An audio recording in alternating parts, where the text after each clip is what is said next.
Fauci is a disgrace. The moment I knew he was an entrenched career bureaucrat out for himself over the people came the moment the media started hailing him as a hero. The man who has been wrong on everything decided to play politics with the virus just days before the election, showing his true colors as an entrenched Democrat out to hurt the president. Dr. Fauci spoke to the Trump-hating Washington Post, of all outlets, criticizing the Trump administration's response to the Chinese virus, telling the Post the U.S., quote, could not possibly be positioned more poorly. That's a direct quote from Fauci. His comments are a clear attempt to move voters away from the president. There was no other reason to come out with this hit job. So the president declared this after those Fire Fauci chants. Don't tell anybody, but let me wait till a little bit after the election. Well, why not do it today, Mr. President? I've been calling for Dr. Fauci's ouster for months now. Fauci no longer briefs the president because the president can no longer trust him, and neither should the American people, for that matter. I want to break this down, what the Trump team is expecting from minority voters as well tomorrow, with the former executive director for the National Diversity Coalition for Trump, Bruce LeVell. We also welcome former special assistant to President Trump, director at America First Action, Kelly Sadler, is with us. Bruce, Kelly, great to see you both. Hey, thanks. Yeah. All right, Kelly, I want to start with you. Dr. Fauci, you were close, you still are close to the president, but in the administration. And what is he doing here right before an election? Well, you know, the president has always said that Dr. Fauci is a Democrat. He's close with the Cuomos. But I think what is more important for the American people to know is that Dr. Fauci is a good scientist. He's in his own realm, but he does not make policy decisions for the American public. That is up to an elected president, and that's what Donald Trump is. So he can consider Dr. Fauci's recommendations, and Dr. Fauci has said that the president has considered all of his recommendations, has made the right choices, and whatnot. What Dr. Fauci is saying is like, oh, Joe Biden is going to be for shutdowns.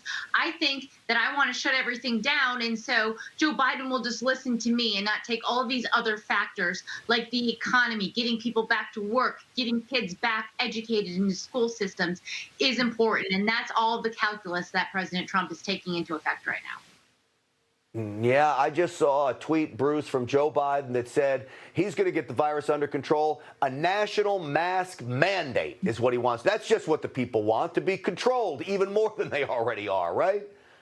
Yeah, well, no, we're not going to get control, Grant. And let me tell you, the people are anxious to get back out to a normal society. I was just there in D.C. and I felt so bad. And Grant, I started to text you this picture. They literally had a COVID inspector going around and surprise visiting these small businesses. Grant, watch this. They were operating at 25, 30%. And on top of that, they had these guys walking around in Arlington, D.C., going in there and making these surprise inspections on, are you in compliance, when they're already bleeding. Listen, the American people are anxious to get back. They know how to govern themselves, Grant. There are 30.6 million businesses in this great nation, which we make up 64% of that GDP. We're not trying to hear that anymore. I have a small business here with my wife here in Atlanta for 27 years. My colleagues are ready to go. We know what to do. We know how to govern ourselves. We know how to practice social distancing and clean our businesses. So we are ready for this. We're not trying to hear this. And Dr. Fauci, by the way, is not the only scientist out there. I'm right here in the heartland of CDC. I got lots of friends who are scientists too, who know just as much as Dr. Fauci. He's not the only game in town, but at some point he should just say what he got to say, Grant, and go sit down. You know, Bruce, it's all about making decisions of what's best for you, your business, and your family. Sadly, those on the left think they can do it better. I want to run a quick soundbite from Barack Obama talking about minorities. Listen to this. This is from today.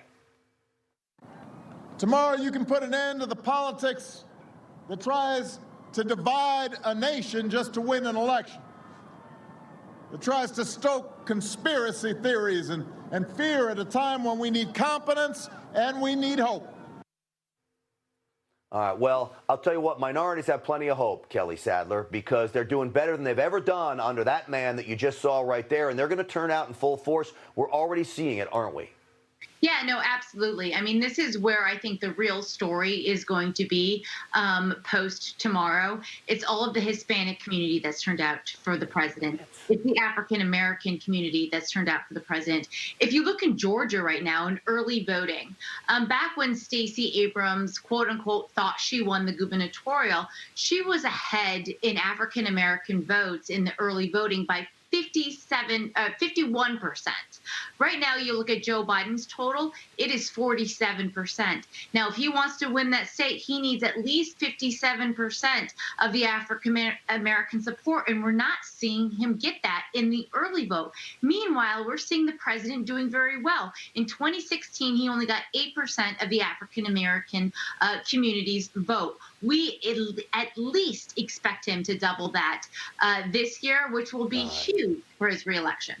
Well, a double would be huge, and I know African-American men, too, are upwards of 20%. And Bruce, I know you know all about that. Well, real quick, Bruce, a prediction for the black vote percentage and literally 10 seconds, and I got to go.